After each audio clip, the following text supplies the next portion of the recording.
Mencekam, OPM umumkan 8 zona perang, Jokowi Prabowo gelar rapat darurat 5 pasukan TNI Polri dikerahkan. Dianggap licik dan berlindung di balik masyarakat sipil, OPM mengklaim jika TNI Polri sudah memobilisasi pasukan elit di 8 wilayah yang menjadi zona perang. Tindakan licik ini diungkap Kabid Humas Polda Papua Komisaris Besar Ignatius Beni Adi Prabowo Rabu tanggal 8 April tahun 2024. KKB berbaur dengan masyarakat dan menyerang TNI dalam jarak dekat dari 4 sudut, sehingga TNI Polri kesulitan menghalau serangan. Namun, juru bicara TPNPB OPM, Sebi Sambom membantah menjadikan warga sipil sebagai tameng.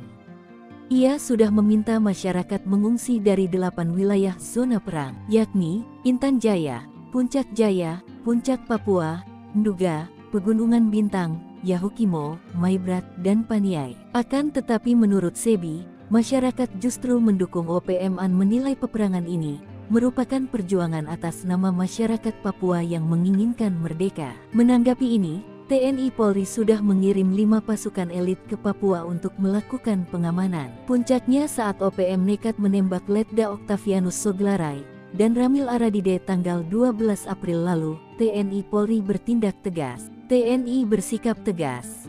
Berdasarkan data Sripoku TV, sejak periode 2023 hingga kini, ada 5 pasukan elit berjaga di Papua yakni Kopasgat TNI AU, Habema, Satgas Damai Cartens, Kopassus, kemudian Batalion Infanteri. Di antaranya Satgas Yonif 133 Yuda Sakti, Yonif Rider 509, Yonif Mekanis Rider 411 Pandawa Kostrat, dan Yonif 623 Bakti Wira Utama, dan pasukan setan dari Yonif 315 Garuda. Menyikapi ini, Presiden Joko Widodo menggelar rapat terbatas membahas operasi khusus Papua, Rabu tanggal 8 Mei tahun 2024.